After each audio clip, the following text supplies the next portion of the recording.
Great Scott. Great Scott. Great Scott.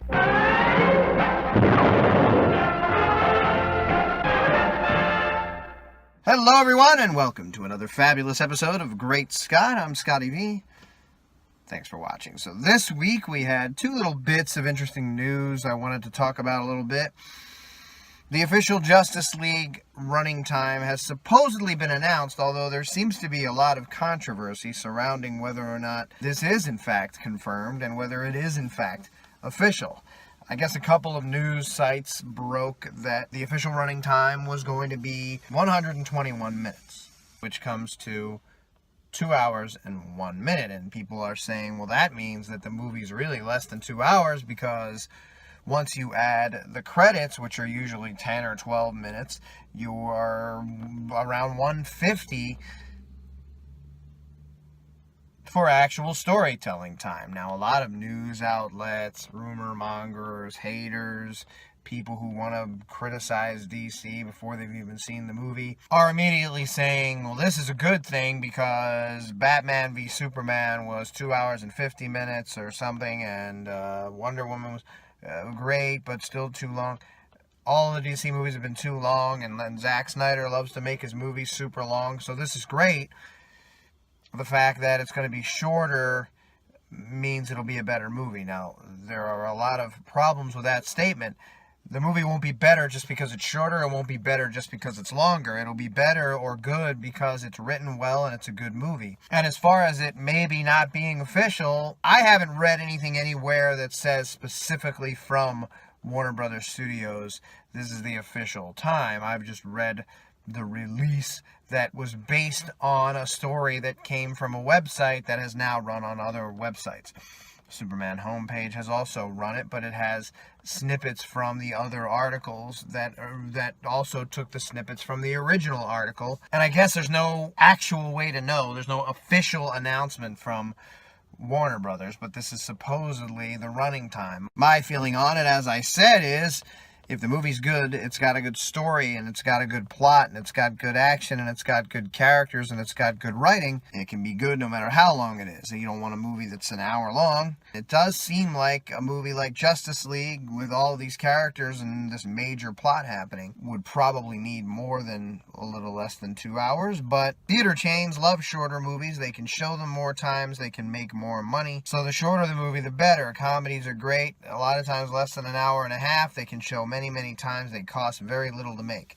A lot of these big blockbusters are super long, cost an incredible amount of money to make, which means they need to make more money, which means it would be better for them to be shown many more times, but they can't be because of the runtime. They get half the amount of showings in a day. So it could be good if it's shorter. It could make more money, and that could also be part of the strategy. Maybe we can cheat a little bit and make more money because we'll actually have more showings. I wouldn't put it past a business model to say that's a good way to make more money, specifically so that people can stop saying we're not making any money, even though they've been monetarily successful. The other thing I wanted to talk about was Jimmy Olsen. Marc McClure, who played Jimmy in the Christopher Reeve Superman franchise, is appearing in Justice League. Steve Eunice of the homepage actually, I guess, made an announcement on this possibility about a year ago.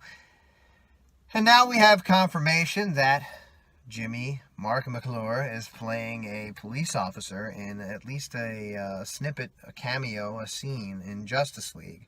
This is cool. This is another case of them going back into the well and bringing other Superman and DC actors into the extended universe of films. They've done it on TV. Marc McClure was in Smallville. Erica Durance just started playing Laura, Kara's mother, on Supergirl on TV. So they do this a lot, and I like when they do. This brought me to the Jimmy Olsen of the DC extended universe that everybody has a big kryptonite shard up their butt about. How Zack Snyder would dare to use Jimmy Olsen and kill Jimmy Olsen in such a way that he did in Batman v Superman, and that he shouldn't have been able to do so. He shouldn't have had that kind of control. It's been my opinion for a long time that Zack Snyder has a lot less control than what we think. I believe that Batman was shoehorned into the second movie in the franchise because they wanted to make more money and because they know Batman's their cash cow. Zack himself says he always planned on having Batman involved. I don't know that I believe that, but if you watch the extended version of Batman v Superman, you'll see an elongated scene in Africa where Jimmy is killed, and they make a big deal about how he's a CIA operative, how he's an agent, how he is an asset that is in place, and how they appropriated the necessary credentials in order to get in. He says it specifically to Lois.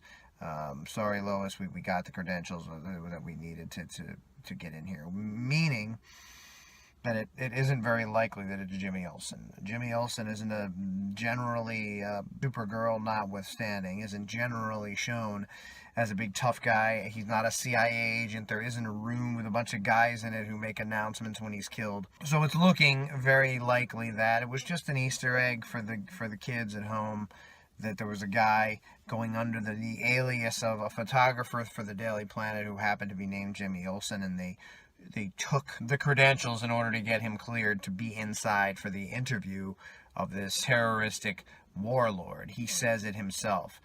We got the credentials we needed. Don't worry, Lois. It's going to be fine. Meaning that there are credentials for a Jimmy Olsen, that he is a photographer, and that he does work for the Daily Planet, but it probably wasn't this guy. Now, that's a lot of speculation, but if you do watch the extended scene, it does seem like that is what they're saying. So I'm not saying that means Jimmy Olsen's going to appear, and I'm not saying that means for certain that Jimmy Olsen isn't dead, but it does seem like a CIA agent undercover that has a room where guys go nuts when he's killed. Governmental types, agency types, wouldn't be an actual piddly photographer.